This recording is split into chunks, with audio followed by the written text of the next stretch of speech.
Take two. It is the O Wrestling Podcast. I'm your host, CW. Thank you so much for listening. Make sure to hit that bell on YouTube and subscribe to the podcast on any and all platforms. Today, we're talking about creativity in wrestling. Full disclosure, I started recording this. I got maybe 8 minutes in and realized that nothing was recording. So here we are again, trying this one more time. Just one more time.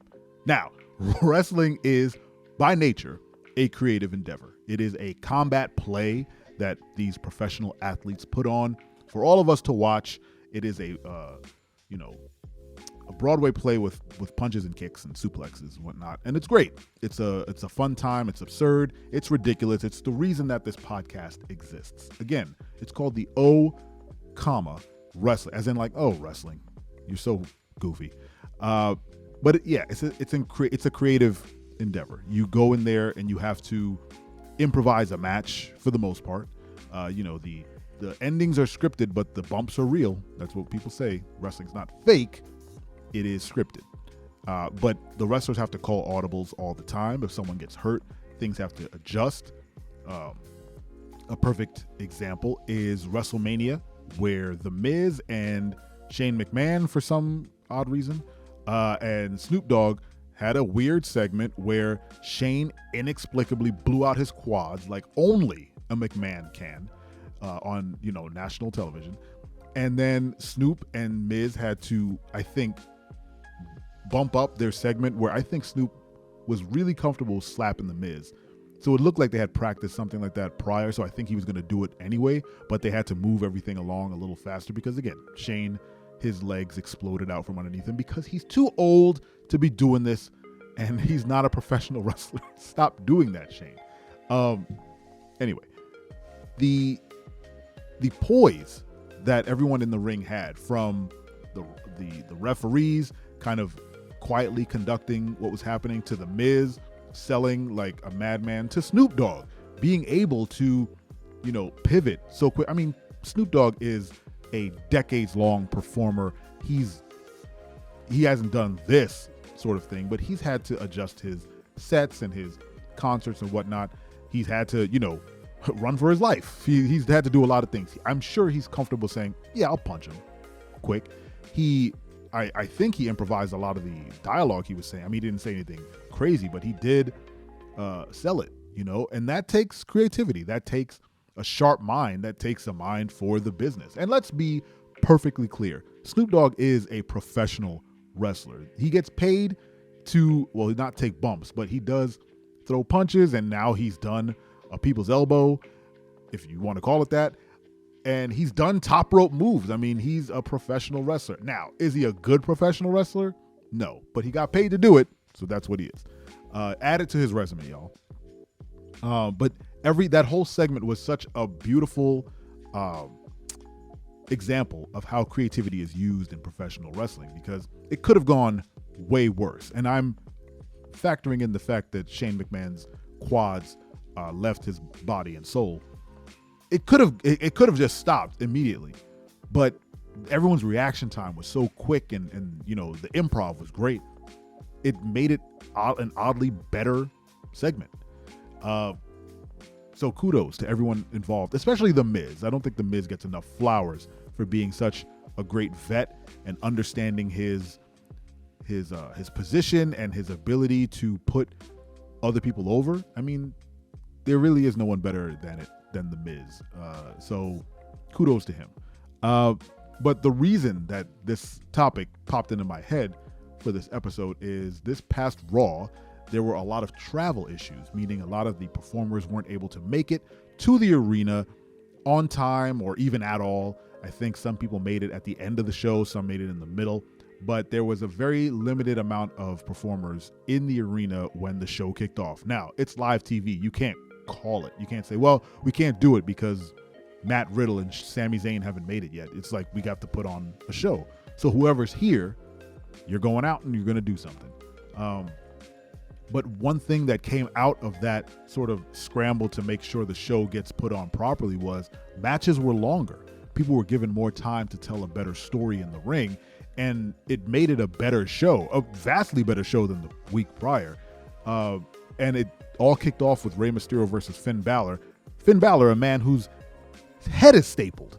He has staples in his head, 14 big-ass staples in the top of his head, went out there and killed it with Rey Mysterio. They put on a fantastic match that spanned like 3 commercial breaks. It was the better part of maybe 15 to 20 minutes. I was watching it with my daughter, and it was way past her bedtime when I looked up at the clock and went, man, they're still wrestling? Finn ultimately won with the help of Dominic, but they improvised. You know, I'm sure they were only supposed to go maybe 1 commercial break, 10 minutes tops, and then kind of move along to something else, but they had to fill time in a 3-hour show. People weren't backstage, so they went long. And of course, Rey is a legend. Finn is a legend in himself. Of course, they're going to put on a great match together. And they did. And Rey protected Finn's head, didn't smack him in the top of the head. I didn't see him take any weird bumps. And he came out on top, Finn. And of course, Rey is going to protect him as well. So that was a great match. The Usos and Alpha Academy put on a banger. With Alpha Academy looking really strong as a tag team, and putting on just a fantastic match with the Usos, and highlighting the fact that Alpha Academy should be in the conversation for the tag team titles at some point. I think the gimmick alone of Otis not being able to put the tag title around his waist because it's so wide would be comedy gold every single time. I'm not saying that Sammy and KO need to lose the titles anytime soon, but Alpha Academy definitely put their stamp on the we should be in the conversation, especially after they kind of ditched the Street Profits by cashing in their title match on that terrible Raw a week ago. So yeah, we need more strong tag teams, and Gable and Otis have been consistent for years, but they got the time to put on a great match, as did Bobby and Bronson Reed. A match that you would expect to go really short, you know, but they had to fill time. Like I said, they had to get creative, and the ending of them getting counted out and kind of keeping the brawl going, I read on, I think, Cage Side Seats, was a fantastic way to tell a story for these two beefy, meaty men smacking meat.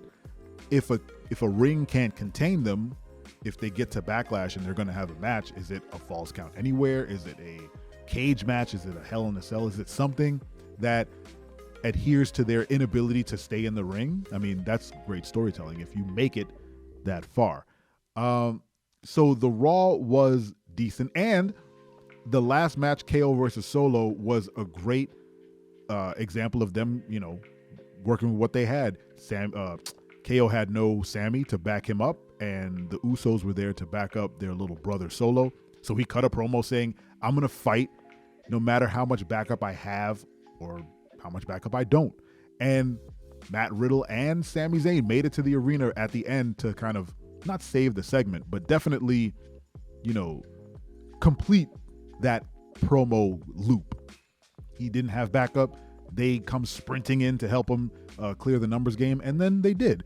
So Matt Riddle getting a huge push all of a sudden. Now he's with Sammy and KO. Not, you know, completely, but he's definitely chimed in.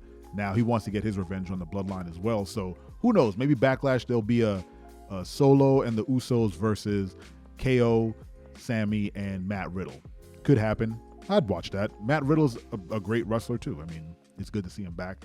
But again, just to close the loop on this entire episode, it takes a lot of creativity to put on a wrestling show, from the writers to the production staff to the bookers to, of course, ultimately the professional wrestlers go out there and put their bodies on the line all the time. That's why I love watching it, because you never know what's going to happen, and when something good happens, you usually can give flowers to the crew. Anyway, we made it to the end, this time with an actual recording. Thank you for listening. Make sure to tell a friend about the show, subscribe, hit the bell, and don't you ever forget. I'm your friend, but if I ever see you in the ring, I can beat you. Don't you know? Yeah, yeah, yeah.